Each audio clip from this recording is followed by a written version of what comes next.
Hello mugs, it is September, which means it's time for another Wolfie unboxing of a manga, video game, so on and so forth, without the actual unboxing part. Do not get me wrong, that has been scrapped entirely, far too much effort. No, instead, it is simply a showcase of the things I've collected over the last month that I want to share with the channel, add to the collection, so on and so forth. But I like yapping about the things I buy, and some of you like watching me yap about the things I buy. So welcome back to another Wolfie unboxing. I am a little late with this one.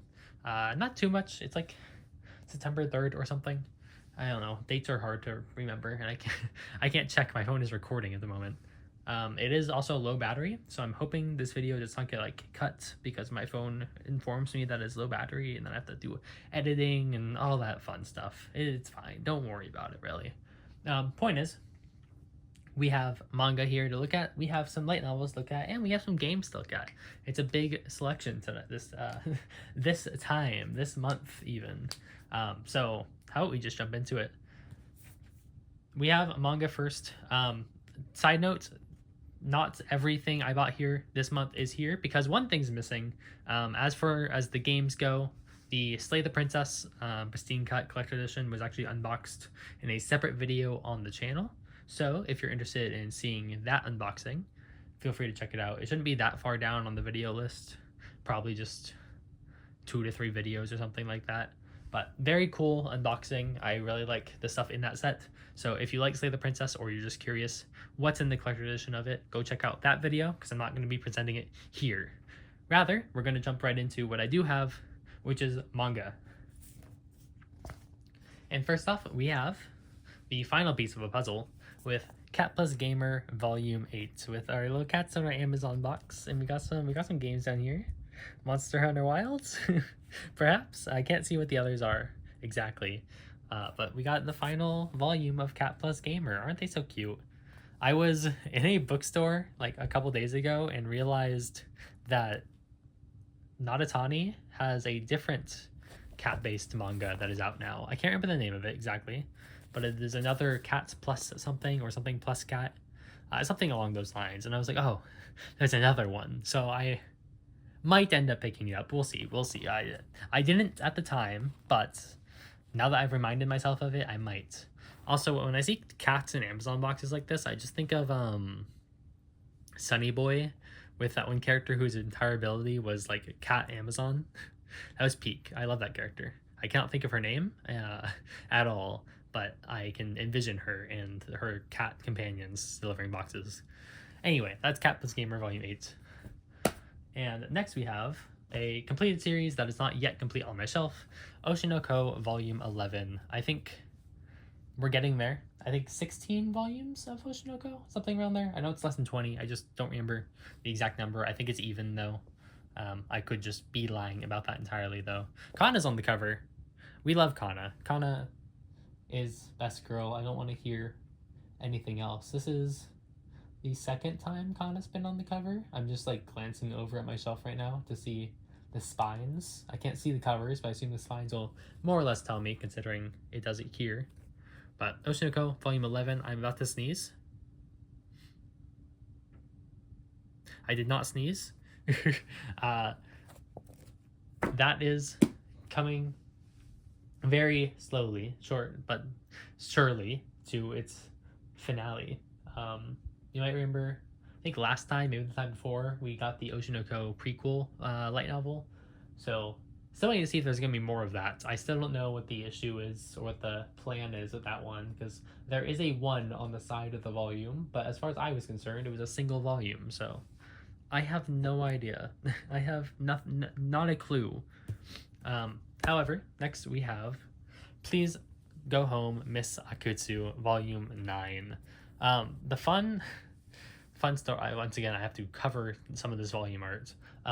Fun story about Akutsu here is that this volume ends at chapter 165. No, 175. Ends at 175. And I think I'm on like chapter 184 or something, reading digitally, maybe like 188. So next volume should catch us up as to where we are. So I don't know when that volume is actually going to come out, because normally there needs to be some space in between, but I know Akutsu was on hiatus for a bit, so maybe we're just going to catch up. I have no clue. Of course, the scanlations could be behind for all I know. But yeah, we're at volume 9, and volume 10 is where I'm currently at. So we're catching up very quickly on this series. And I still don't know when it plans to end, but I'm kind of hoping it goes on a bit longer. A lot of my rom-coms have been ending recently, but I guess I can always do with new ones. Swaying away from rom-coms for a bit, though, we have Akane Banashi Volume 13. We just got, I think, the studio announced for the Akane Banashi anime adaptation. I do not remember what studio it is, but I'm pretty sure it happened within the last month. I remember that sort of vividly in my head. I could just be entirely wrong about the time frame, but I'm pretty sure it at least happened at some point. But we have Akane Banashi Volume 13. The cover arts on the series are always really fun. Look on the back cover. Very pretty. Very pretty. It's still killing it with the art. Fun series. I am excited for the anime adaptation. I just don't know what to expect from it. We don't have much to work off of yet, so we're getting there. Next, we just had Volume 13 of Akane Banashi, which I started collecting like last year, I think. It's coming out fast. What isn't coming out very fast is Spy X Family, Volume 14. We are one volume ahead of Akane Banashi right now, and I've been collecting this for a lot longer. Which is fair. It's coming out a little slower. That's fine. That's fine. It is kind of funny to have like a mainstream shonen on my shelf that is, I buy a new volume of like twice a year, because it's just that inconsistent in terms of releases. But Tatsuya Endo's Spy X Family Volume 14 is here nonetheless. We have the headmaster in the chair. Gotta stick to the chair theme. Let's not ever forget that again. God, that was a catastrophe last time. And we got Anya and the Target's son on the back. But I still enjoy Spy Family as much as I joke about its impossibility to run cohesively. The actual manga that is within these volumes that appear on my shelf at random is actually pretty good and has stayed consistently good. I like it. It's a fun series.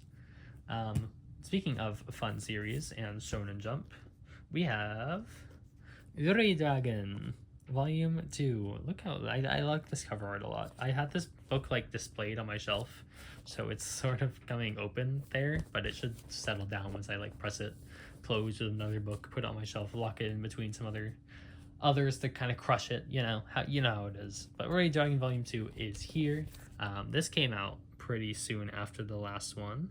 I think the first volume was only a couple months ago. I know Yuri Dragon was on a pretty long hiatus as well. I don't actually know how far in it is. I did not ever hop on the hype train digitally, so I just have the physicals, and I figured I'm just gonna get into it that way. But I don't know how much of it there is to get into, because I just remember the extended hiatus that Yuri Dragon was on. But it's here now, so gotta appreciate that. Wrapping back around to completed manga, we have one more here. I Want to Do Bad Things With You, Volume 7, the actual final volume, not last time's final volume where I thought it was the final volume and it just wasn't.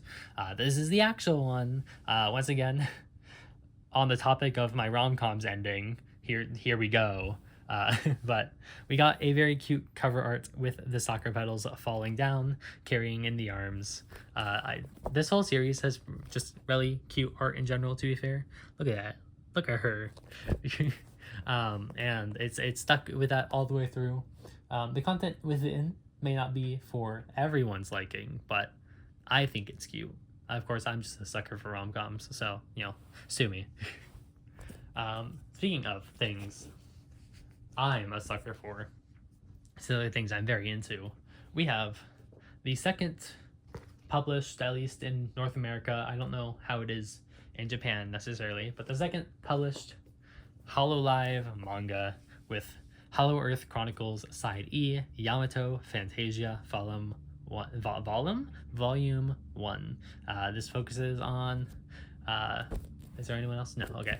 Mio and Fubuki, I do believe, in Hollow Earth, their covers like VR chat sort of world exploration type thing they've been working on for a while. I don't know when it's actually going to come to fruition, but we have a manga based on it. So I mean, hey, something came out of it. We have art by Kurose, story by Kurose, and Yoko Ryugi with the original concept by Cover Corp. Of course. I don't know what the original concept is, other than Hollow Earth being a thing that exists, but the original concept is by Cover Corp. I have been falling down the VTuber rabbit hole forever. Where is this? There was a cute page of Fubuki just eating pancakes or something. I wanted to show it, but oh wait, no, it was this page. This game right here is goated. I love her. I have been far too deep into the Hollow rabbit hole for far too long. There's no coming out of it now, and of course, when I saw the manga was coming out in North America, I had to pick it up, just like I did Hollow X. And I will continue to do that for anything else that comes out. Not that I know what's on the horizon, but I'm hoping there's more to come, because these girls are great, and we need to forever encapsulate them in history before more of them leave. Hollow X meeting will never be the same to read without Chloe, but it's okay. We have Yamato Fantasia. Next, we have I Want to Love You Till Your Dying Day, as we get closer and closer to the anime adaptation. I don't know if that's true. Actually, I can't remember when. I mean, I'm sure it's true theoretically. No matter what, we are always getting closer to it. But I don't actually remember if we have a set date on it yet. I know it got announced. There's been a lot of Yuri anime announced that have been kind of blending together in my mind. I know we have Green Yuri very soon. We have The Monster Who Wants to Eat Me, or whatever that one called, whatever it's called, the Toxic Yuri one. And we have I Want to Love You Till Your Dying Day, also on the horizon somewhere. But I do think it's funny that it got announced the moment after I ordered the first volume.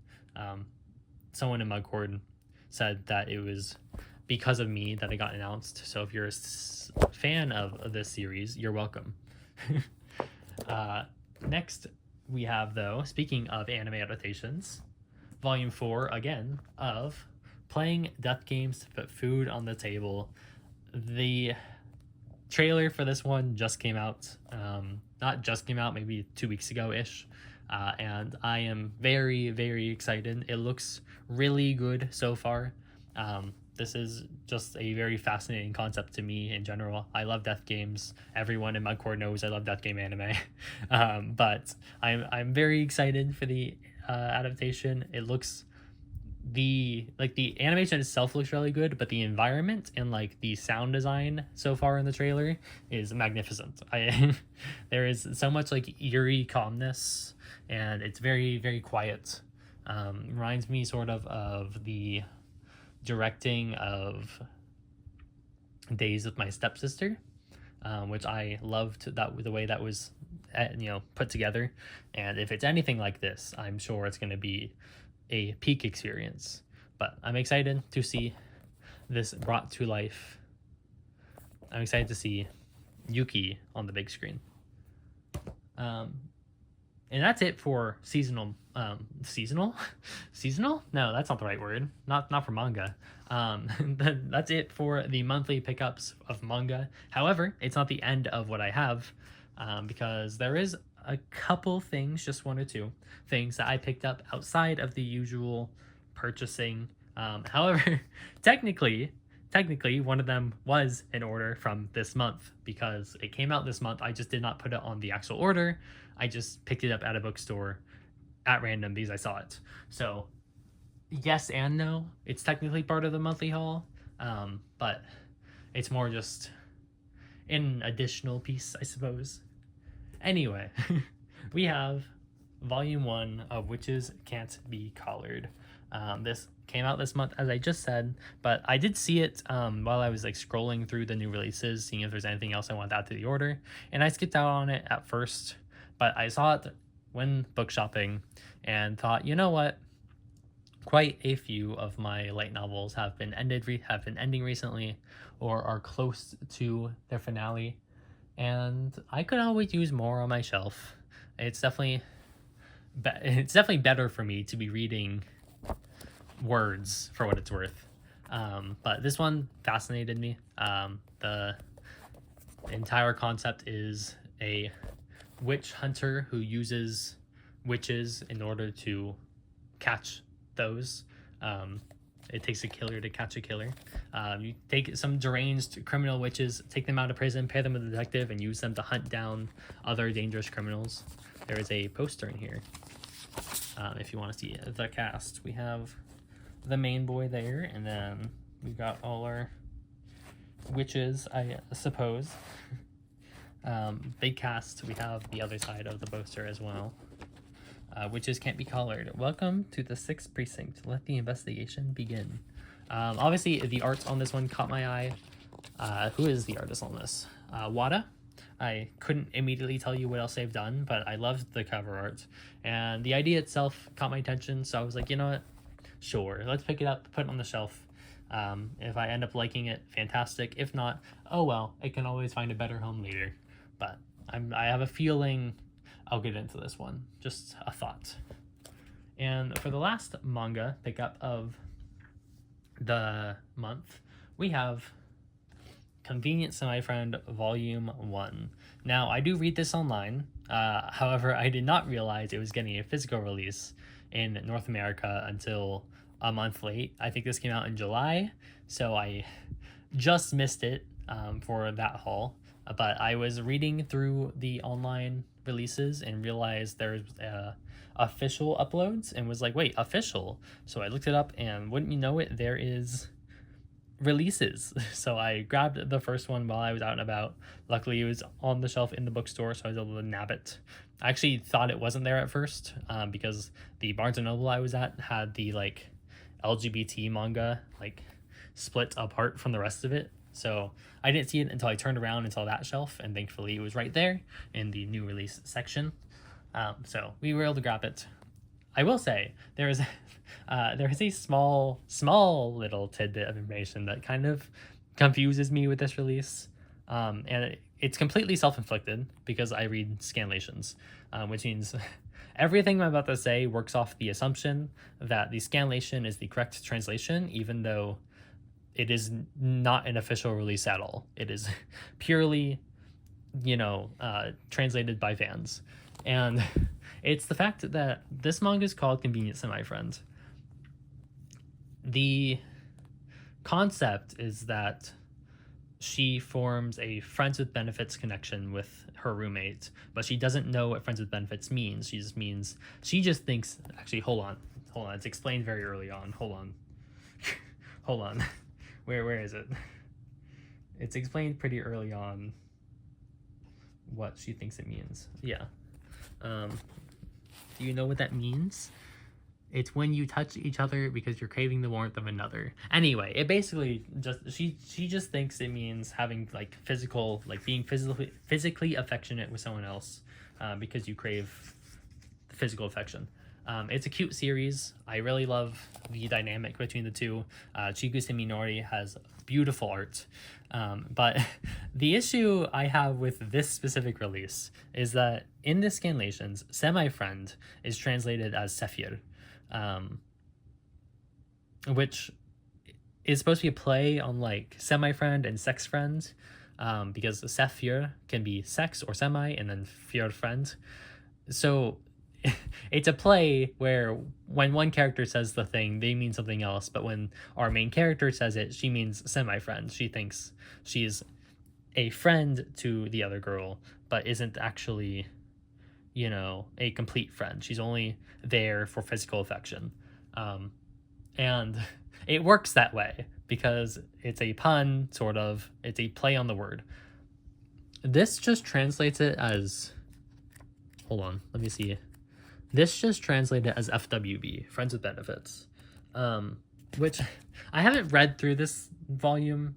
It might work in theory, but I feel like FWB only has one meaning, that comes across in any way. And I guess in the perspective of the character, FW friends with benefits could just mean friends who benefit each other with physical affection, whatever. But I feel like Sephir just works better as like a conjugation of the two ideas, where it's obviously one character views it as something and the other character views it as something else, but the term can work for either of them because it's a shortened term that doesn't actually exist in real life. I don't think anyway. And friends with benefits is like well known to mean something else. So to the reader, whenever you read that, it's going to come across that way. I guess it can work, but my nitpick is basically that I like the unofficial translation of the term more than the official translation.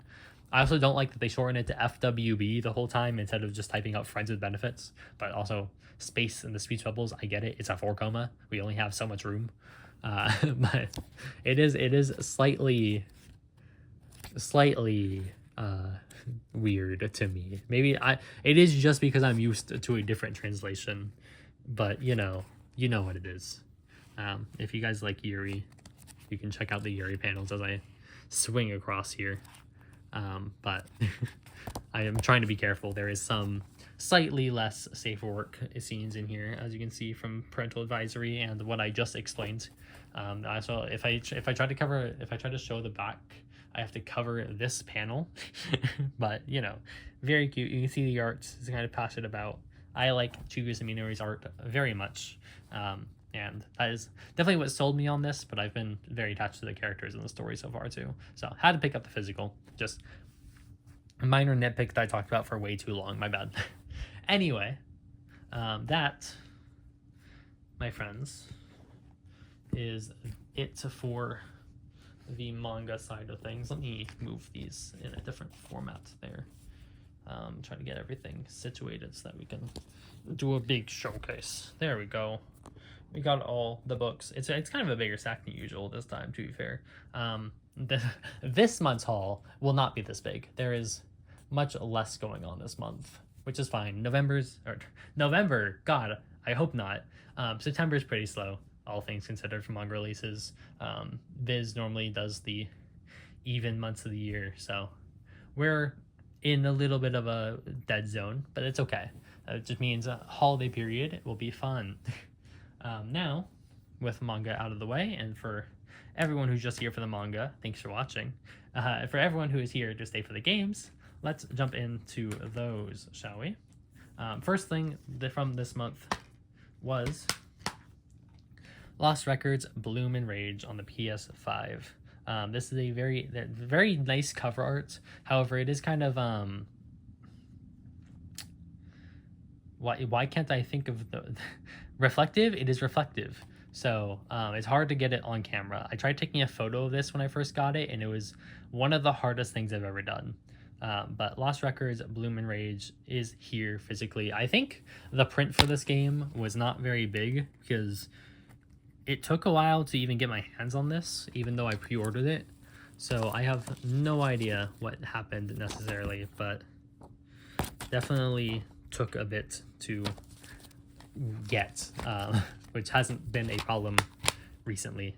But oh well, I have it, so glad about that. If you don't know Lost Records, it is the newest game by Don't Nod and Maximum, the creators of Life is Strange. So if you're big into that sort of thing, this is basically going to be up your alley just as much. It follows the same ideas, has the same storytelling, and everything across those lines. So if you're into that franchise or anything about those themes, give Lost Records a chance. It's 2 chapters, so much shorter theoretically than Life is Strange, but it still has a pretty good playtime. I think it's about 25 hours, so give it a shot. I can't force you, but Next we have Date Everything, the game where, I mean, you can probably figure it out yourself, right? This is the romance dating simulator where you date your house. Everything in your house can become dateable, including the chat box of the game and the UI of the game and all that fun stuff. I think there's like 100 something characters. They're all fully voice acted. huge project. I respect it very, very much for everything it's put into creating this. And I know launch was a little tough. I don't think I have to deal with that as much on the Switch because it's been patched since this came out. The digital release of the game was a while back. Physical just took a bit to finally arrive on market. But I've been looking forward to this for a while. I just got this the end of August, so I haven't been able to pop it in yet. But excited to get to it when I finally have the time to, because exploring the characters and the romance options it has to offer sound very, very fun. And that's it for releases this month. However, I did pick up one more. Of course, I can't end it with nothing. Come on. Can't make it that easy. We have, to end it off, Root Double Before Crime After Day Extend Edition, which I think one mug will be very familiar with because they just happen to have it in their collection as well. But I saw this go on sale on, I think, just Amazon a couple days ago, and I was like, you know what, that looks interesting. And I have an affection for games that start with the word root followed by the root sign. If you've ever played Root Film or Root Letter, I'm talking about those. I don't think this has any connection with those, but it reminded me of them, and I like cute anime girls.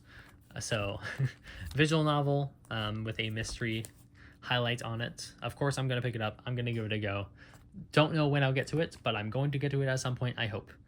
For now, it'll sit on the shelf, look pretty, and I'm glad to have it. But that's the games for this month. Lost Records, Date Everything, and Root Double Before Crime After Days Extended Edition. That's a mouthful. And that's everything. That's all I got to offer. Once again, there is still technically the Slay the Princess Collector Edition, but that was in a different video. So if you stayed to watch this one and now want to go watch the other one, thank you for watching. Thank you for tuning in. I will see you all next month. For now, I will go back to my Eternal Void after I put everything back on the shelf, which is always the fun part of these videos. And bye-bye.